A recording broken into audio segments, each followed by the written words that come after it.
Alors bonsoir à tous, j'espère que vous êtes tous en super bien, enfin rebonsoir on va dire.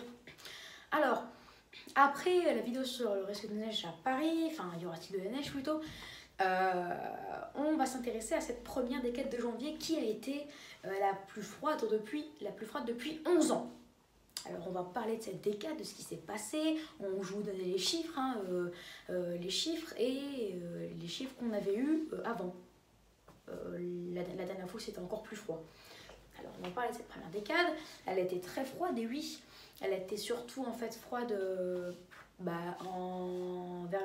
entre le 5 et le 10, plus froide, un petit peu plus froide entre le 5 et le 10 que entre le 1er et le 5, ce qui fait que sur la moitié nord on a plutôt un déficit mais un peu moins fort par rapport au normal que sur la moitié sud, parce que sur la moitié sud on avait souvent les mêmes températures qu'à la moitié nord, et vu qu'en moyenne la moitié sud est 2-3 degrés de plus que la moitié nord, si ça a la même température que la moitié nord, le déficit va être beaucoup plus conséquent. Ce qui fait que on a eu un déficit de 2 degrés 2,3 degrés sur la moitié nord et 4,1 degrés sur la moitié sud, qui fait environ 6 degrés 4, enfin qui fait 6 degrés 4 piles à l'échelle de la France, et divisé par 2, vu qu'il y a la moitié nord, moitié sud, ça fait 3,2 degrés. Et oui, pour ces 10 premiers jours de janvier, on a eu un gros déficit de 3,2 degrés, c'est vraiment énorme.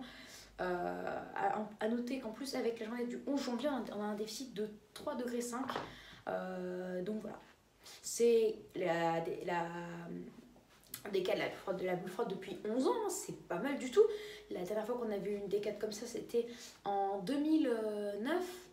Non, 2010, oui, 2010, sinon ça aurait été la décade la plus froide depuis 12 ans. Donc oui, depuis 2010, mais en 2010, on avait eu des températures bien plus froides, on avait eu 5 degrés de déficit, mais si la moitié nord avait le même déficit que sur la moitié sud, là on serait très proche de la température moyenne de la décade de 2010 et 2009. Voilà, donc c'est juste pour vous dire, en fait c'est la moitié nord qui a un peu tout gâché, j'ai envie de vous dire. Mais quand même si la moitié nord, le déficit n'est pas aussi important que la moitié sud, on a quand même un déficit de 2 degrés, 2,3 degrés pour être précis. C'est pas mal du tout quand même, c'est déjà mieux que d'avoir aucun déficit, ou même c'est beaucoup mieux d'avoir d'avoir un excédent. Et sachez que ça aura un gros impact sur le climat mondial. Qu'est-ce que je dis? Sur la température au moyen. Qu'est-ce que je dis? Sur le climat français de janvier. Sur les 2 autres décades. Parce que même si on est 2 saisons pour les 2 autres décades, il ne faut pas se dire on aura un mois de saison. D'accord? Il faut se dire qu'on aura un déficit de 1 degré. 1 degré ou 1,1 degré si du 11 au 31 on est de saison. Donc voilà. Donc vous voyez que à cause de ça, même si les 2 prochaines décades, donc ça représente une bonne partie du mois, on est pile dans les normes, on aura quand même un beau déficit à la fin. Et si on est sous les normes en moyenne, c'est ce qu'on prévoit d'ailleurs, on prévoit une seconde décade 1 degré au-dessus des normes, et une dernière décade 2 degrés sous les normes, voire 3 degrés sous les normes plutôt. Donc en moyenne sur les 2 décades, 1 degré sous les normes, donc ça fait moins 3, moins 1 déficit, ça fait moins 5 divisé par 3, ça fait environ 1,7 degré de déficit. Mais bon, on n'est pas réellement là, surtout que la dernière décade on prévoit plutôt 2 degrés de déficit, ce qui fait qu'en moyenne sur les 2 dernières décades on aurait un déficit de moins 0,5, donc ça fait moins 3,2, moins 0,5, ça fait environ moins 4,2, donc un déficit d'environ 1,4 degré. Donc exactement ce que j'avais dit dans mes prévisions saisonnières, un déficit entre moins 1 et moins 1,5, et avec l'humidité qui devrait venir de maintenant jusqu'à la fin de mois, on aurait des précipitations de saison. Bon voilà, donc oui, cette première décade de janvier va marquer les esprits, surtout les esprits des météorologues, parce qu'après à la limite les autres personnes, ils s'en foutent un peu, et surtout en fait c'est que ils s'intéressent pas réellement à la météo, et puis ils ne savent pas, à mon avis même pas, qu'on a un gros déficit. Ils se disent juste il fait froid, c'est super, mais c'est tout.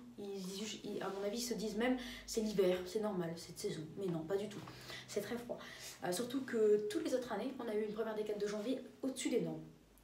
Et oui, parce que par rapport à la dernière décade de l'année dernière, on a environ 6 degrés de moins, parce que la décade de 2020 la première décade de 2020, on a eu 2 degrés de plus, un excédent de 2 degrés. Ah non, bah du coup on a 5 degrés de moins. Mais bon, vous avez vu la différence. Et ce n'est pas réellement à cause de la Niña, hein, c'est juste à cause de l'hiver froid, tout simplement, à cause d'un autre phénomène qui est venu se rajouter. Mais il y a aussi la Niña aussi. La Niña, elle joue quand même à 50%. Mais voilà. De toute façon, je suis en partie très content. Parce que en fait, je m'attendais vraiment, après un mois de décembre plutôt doux, avec un excédent de plus 1 degré. Mes prévisions saisonnières étaient alors du coup pas superbes, hein. J'avais dit des précipitations au-dessus des normes, mais des températures vraiment de saison. Donc là j'ai eu faux, mais j'ai eu bon pour la précipitation. Du coup pour le mois de décembre j'ai un taux d'humidité de 50%, hein. Bon pour les précipitations, pour les températures ça fait 100%, c'est 0, ça fait 50%. Et pour le mois de janvier je vais enfin me rattraper et j'aurai un taux d'humidité de 100%, parce que c'est vraiment exactement ce que j'ai dit et c'est vraiment super. Donc du coup, taux d'humidité moyen, octobre j'avais pile bon. En octobre j'avais pile bon. Septembre j'avais un taux d'humidité de 50%. Mais novembre j'avais un taux d'humidité de 25%. Du coup ça fait, attendez, 50 plus 100 plus 25, 175. 175. Plus 50 pour décembre, ça fait 225. 225 plus 100, 325. 325 divisé par 4, par 5 mois, vu qu'il y a eu septembre, octobre, novembre, décembre, janvier. Ça fait... Je pense qu'on va plutôt diviser par 10, donc on va multiplier par 2, ça fait... attendez, 325 fois 2, ça fait 650. 650 divisé par 10, ça fait 65%. Donc ça fait en fait, oui, 65% de fiabilité. Donc sur les 5 premiers mois où j'ai fait une prévision saisonnière, j'ai une fiabilité de 65%. Donc même ça dépasse en règle générale le taux de fiabilité moyenne des prévisions saisonnières. Du coup, je vous ai ouh là là, c'est embêtant. Moi aussi, vous inquiétez pas, ça m'énerve. Je vais parler moins vite. Je dois du coup vous avouer que je suis un petit peu quand même assez fière de moi. Parce qu'en fait, c'est des prévisions saisonnières que j'ai faites moi-même avec tous les phénomènes météo regroupés. Et en fait, j'ai pas réellement consulté des sites, j'ai vraiment fait de moi-même. Et j'ai eu un résultat obtenu, j'ai eu un résultat au-dessus de la moyenne de toutes les prévisions saisonnières qui, eux, en plus, sont très bien, ils s'y connaissent très bien. Alors que moi, pas vraiment, j'ai démarré cette prévision saisonnière il y a 5 mois. Donc voilà. Et en plus, mois de février, il se pourrait en plus que j'ai un bon taux d'humidité entre 75 et 100%. Donc, parce que j'allais dire un mois de février, et vous pouvez d'ailleurs aller regarder, hein, parce que voilà, froid, mais plutôt sec. J'avais dit, avec des précipitations entre sec et de saison. J'étais pas sûre, mais après, à la fin, je me suis dit, bon, ce serait plutôt de saison, à sec. Donc en fait, c'est entre les deux, ça veut dire qu'on aura un déficit pluviométrique de 10%, donc ce serait proche des normes, mais quand même un petit peu sec. Donc je vous avais dit proche des normes, un déficit de moins 10%, mais les températures froides entre moins 1 et moins 1,5. Donc en plus, c'est ça qu'on prévoit encore une fois. Donc là, si j'ai 100% au mois de février, bah, ça voudrait dire que, attendez, 650... Ah bah non, ça marche plus. Ça ne marche plus. Ah bah si, attendez. Si, ça marche. Ça marche parce que là, j'étais à 650%, on va dire. Plus 100%, ça fait 750. 750 divisé par 12. Ah là, je sais pas le faire de tête par contre. Divisé par 10, bah, on décale la virgule d'un rang, mais divisé par 12, j'en ai aucune idée. Ça doit faire environ, je vous le dis, 70% de fiabilité. Environ, voilà. Ouais, environ. Donc ce serait un taux de fiabilité encore mieux qui dépasse toutes les prévisions saisonnières. Du coup, là, je serais vraiment super content. Surtout que vous pouvez aller vérifier, mais pour le mois de janvier, il n'y en avait aucune prévision saisonnière qui prévoyait le même déficit que moi.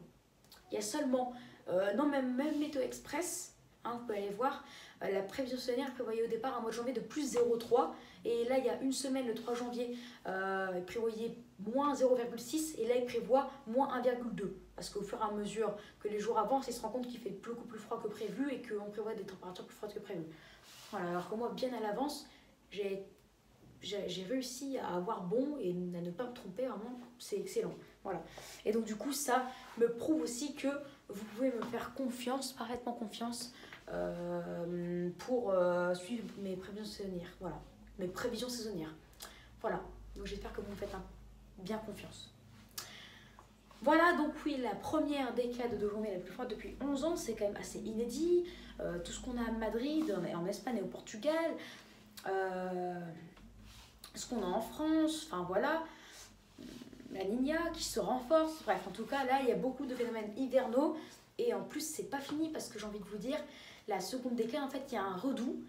C'était pas prévu pour la semaine prochaine, mais il y a un petit redout, mais de très court, regardez, parce que pour demain et après-demain, même si à Lille, on aurait des températures, dans le nord et dans les frontières du nord-est, températures sous les normes, bah, en moyenne, on aurait 5-10 au nord comme au sud, et donc du coup, des températures au-dessus des normes, surtout pour la moitié nord. En fait, par exemple, pour Paris, jeudi, on n'aura pas 2 l'après-midi 2, on aura 7 l'après-midi 8, ce qui est au-dessus des normes, et bien plus qu'à Lille, en fait.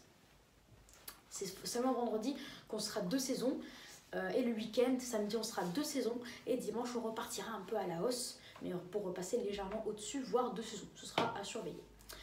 Mais du coup, lundi 18 et mardi 19 et mercredi 20, alors ça pourrait être une tendance à la baisse, mais en moyenne, vous aurez vu que, à part le lundi 11 janvier, le vendredi, le samedi, il n'y aura aucun jour où on sera 2 saisons ou sous les normes.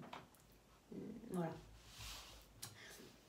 Donc oui, on se dirige vers la seconde décade de plus 1 degré, mais avec la première décade qui a été de moins 3,2, en moyenne, ça fait moins 2,2 divisé par 2, ça fait on a un déficit d'environ moins 1,1, entre moins 1 et moins 1,2 degrés. Après, oui, c'est approximatif, parce que surtout que c'est la seconde décade, parce qu'il y en a beaucoup qui disent ça, elle est de plus 0,5, ça ferait qu'on serait à 2,7, on serait à environ 1,3, 1,4. Donc du coup, voilà. Et avec le déficit pour la dernière décade, on serait environ à 1,5. Voilà, ce que je prévois en fait, comme prévu souvenir. Voilà, pour cette vidéo, bon, ça a un peu débordé, hein. Le sujet au départ, c'était seulement pour parler de la première décade. Mais là, on a un petit peu débordé, hein, on est même parti pour parler du taux de fiabilité de mes prévisions saisonnières. Hein, mais bon, voilà, j'espère que ça a été intéressant pour vous. J'espère que cette vidéo vous aura plu. Donc n'hésitez pas à vous abonner pour les tout nouveaux, à liker, à partager et à me donner des idées pour mes futures vidéos. Voilà, très bonne vidéo à tous. Et là, j'ai encore beaucoup de travail à faire. Donc je pense que je vous retrouverai demain. Parce que demain j'ai cours et à partir de midi on va se retrouver toute une semaine jusqu'à mercredi dans 8 jours au soir pour plein de vidéos, avec surtout une vidéo sur la neige jeudi et samedi avec un épisode qui commencerait vers 7h 8h samedi et un saupoudrage attendu. Cette fois samedi on est à peu près sûr, mais jeudi c'est pas sûr, bien que maintenant tous les prévisions météo, voire même plutôt la plupart, prévoient jeudi soir à Lille à partir de 16h un saupoudrage au sol. On pourrait avoir localement, d'après ce qu'ils disent, 2 à 3 cm jeudi soir. Ce sera surveillé, mais de toute façon je vous ferai une vidéo déjà pour vous filmer les flocons de jeudi, et après on en reparlera si il y aurait quelconque tenue. Voilà, ciao et à demain pour après-midi. Pas l'après-midi, après 12h. Voilà. Allez, ciao, bonne soirée à vous et bonne nuit pour ceux qui vont bientôt se coucher. Salut!